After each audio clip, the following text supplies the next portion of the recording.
Assalamualaikum, selamat datang, selamat bertemu lagi di dalam Cam Studio. Pada perlawanan ke-8 Liga Super nanti, kita bakal disajikan dengan satu pertembungan yang paling dinanti-nantikan. Perlawanan yang akan menemukan dua pasukan yang ketika ini sedang berada di tangga dua teratas Liga, iaitu JDT menentang Kedah pada Ahad nanti. Sudah tentu perlawanan ini akan menjadi tumpuan penyokong-penyokong di Malaysia yang nak tengok sama ada mampu atau tak Kedah kasih fight dekat JDT, atau Kedah akan mengalami nasib yang sama seperti Selangor dan juga Sabah, di mana dua pasukan ni mudah dilautkan oleh JDT dengan keputusan 4-0. Jadi melihat pada prestasi dua pasukan ni, JDT mengekalkan kecemerlangan mereka dengan mencatatkan kemenangan bersih. 7 kemenangan dalam 7 perlawanan, mengutip 21 mata, dan yang paling menakutkan, JDT berjaya untuk skor 30 gol dan cuma bolos 1 gol sahaja. Bayangkan 30 gol dengan average 4 gol dalam setiap perlawanan. Sememangnya JDT pada musim ni, aku boleh cakap unstoppable.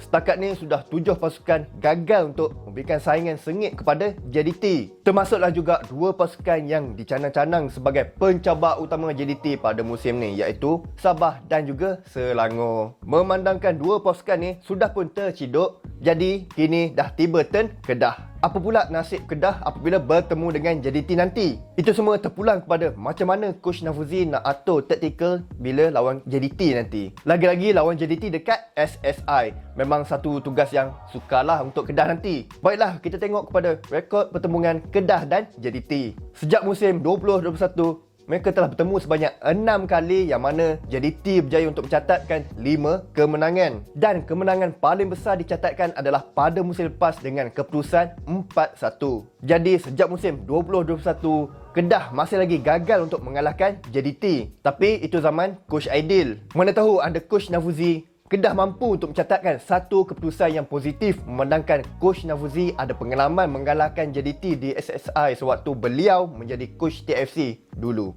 Untuk JDT, sudah tentu mereka nak mengekalkan momentum dengan mencatatkan kemenangan ke-8 pada musim ni. Kalau kita tengok kepada prestasi semasa, bagi aku tak ada masalah lah untuk JDT ni nak kalahkan Kedah. Sebab skuad JDT pada musim ni memang cukup-cukup padu.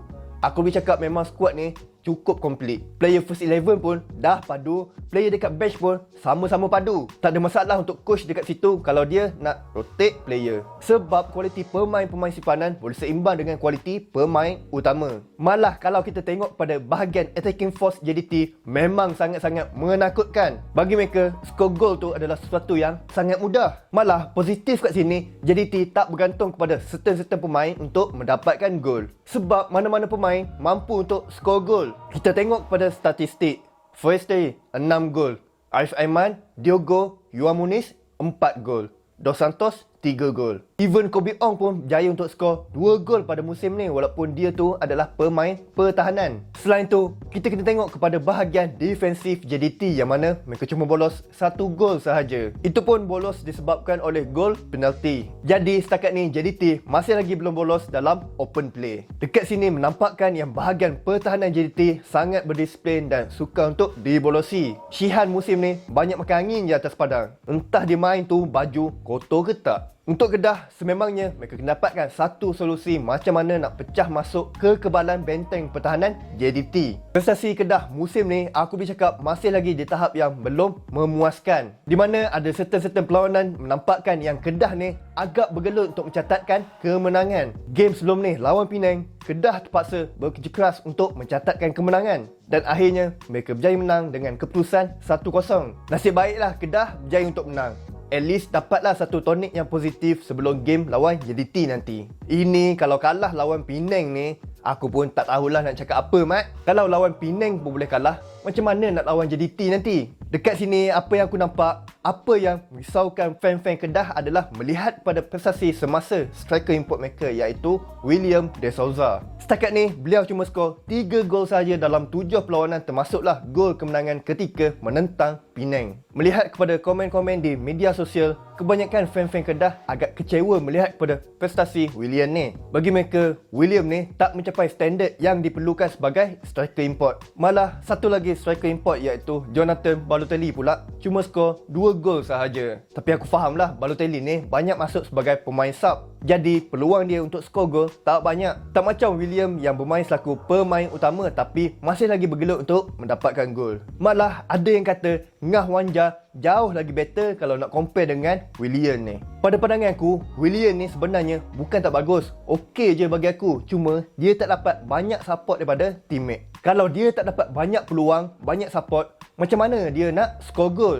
Jadi pemain-pemain lain kenalah lebih kreatif untuk cipta lebih banyak peluang kepada William ni untuk membolehkan dia score gol. Selain pada tu, bahagian defensif Kedah kenalah lebih berdisiplin bila lawan JDT nanti. Yang penting, pertahanan Kedah kenalah lebih alert, fokus dan jangan melakukan mistake. Kalau ada je mistake, percayalah pemain-pemain JDT akan exploit mistake tersebut dan last-last JDT dapat gol. Jadi nak tak nak, andai kata kalau Kedah tak mampu nak score gol, at least kalau boleh, janganlah bagi peluang kepada JDT untuk score gol. Percayalah kalau JDT dah berjaya skor 1 gol, mereka akan cuba untuk mendapatkan gol yang kedua, ketiga, keempat dan yang kelima. Sebab tu mental pemain-pemain Kedah kenalah kuat.